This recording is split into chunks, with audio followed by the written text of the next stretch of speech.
Yes, sir.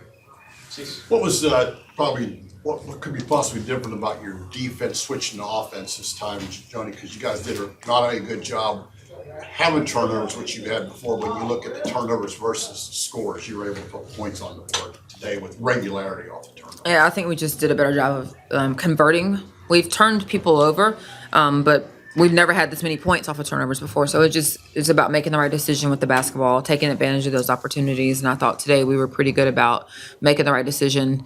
But one of our keys for today was that our defense had to ignite our offense for two reasons. Number one, we needed to continue to get better defensively and do some things, but also Lamar, they press. And so we didn't need to allow them to, obviously they didn't today a ton as they normally do, but we were really concerned about their pressure.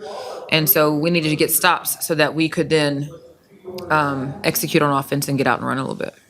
You just talked about defense leading to offense. KK Green was pushing the ball a lot in transition. What did you like most about her game?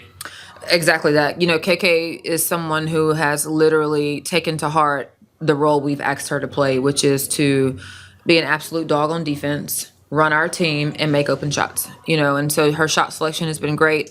Her decision making has been great. And when she comes in, she just has a mentality of, I'm going to change the tempo on both sides of the ball. So she gets out and she defends at a high level, and then she picks up our pace offensively and pushes the ball. Coach, did Georgia have an elementary school day when you were there? Yes. So I'm not going to ask you to compare them, but the fact that you didn't have one last year and you got to see the Brazos Valley version, the kids just like being in the gym. Yeah.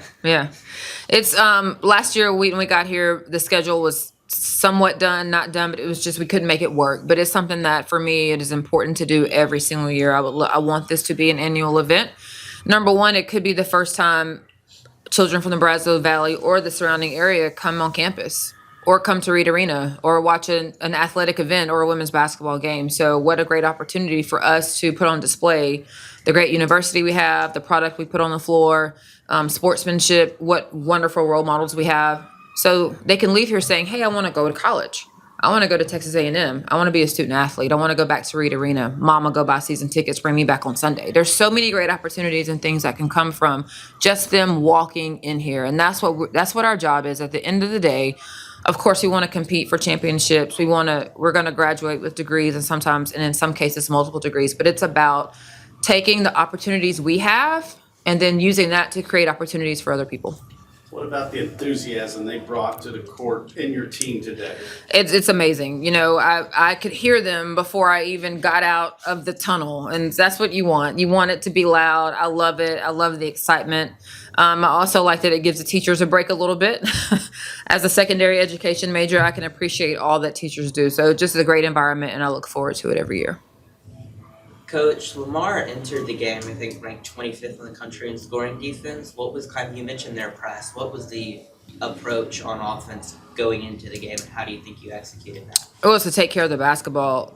Again, Aqua obviously was an elite player herself. Her team is picked to go to the NCAA tournament. They're picked to win their conference and be a tournament team. And so we had a high level of respect for her team walking in here. They forced almost 22 turnovers a game. So one of our keys was to take care of the basketball and execute. And then we thought we had a size advantage. So it was to play inside out and win the battle in the paint. So what was different tonight? It seemed like when you substitute, you didn't have a letdown. You've had other games where maybe you had a lull at the last 4 minutes, the second quarter, third quarter. You didn't have that today. I think it's just consistency. It's us continuing to just get a feel, our subs understanding their role, being ready to go. I thought even at Kansas, I didn't think per se there was a letdown. I thought we had some people in foul trouble, and so that just caused us to do some things and move and navigate differently. But I've been really pleased with our play off the bench. Lauren Ware responded really well after not playing her best against Kansas. She got another double-double. What did you like most about her game? Lauren is Lauren. She's going to do what she does. She doesn't try to do anything that she's not comfortable doing. She is always on top of what we're doing from a scouting report standpoint, offensively and defensively. She's our captain. Lauren is just steady Eddie. And so even when she doesn't have what, in our opinion, is her best offensive game, she defends the paint. She's our rim protector. She rebounds the basketball. She does so many things for us that just her being on the floor is invaluable to us. How important? You go ahead. How important are December games toward building where you want to be and February and March. They're huge. Like for us, the constant theme right now is to take the next step. And we've got to take the next step with all the games that are in front of us. And so there's always a game within the game that we're playing. I think the other thing about December that is good for us in terms of having a stretch where we can practice and then play some games is we need to work on us a little bit. You get into a scout game, off day scout game. Well, all you're doing is scouting and prepping. And so there's some fundamental things that sometimes can cause slippage. And so it gives us a chance to work on those things, to work on us, to put some more stuff in, to tweak some things, and just continue to get better. You talked about she had 5 players in double figures. Nobody had more than 13. It's like you're creating a headache for all of your opposition because they can't just focus on 1 or 2 players. You attack them from 5 or 6 different angles. That's what we want to do. That is the beauty of what, every time we recruit a prospect, we tell them if you're somebody who needs 20 touches a night, then this is not the place for you. Now, will there be a night that you get 20 touches? Sure. But every night will you get 20 touches? No. We're going to let the defense decide what they want to take away, and then we're going to adjust accordingly. And that's the beauty of building a team and having players who understand team.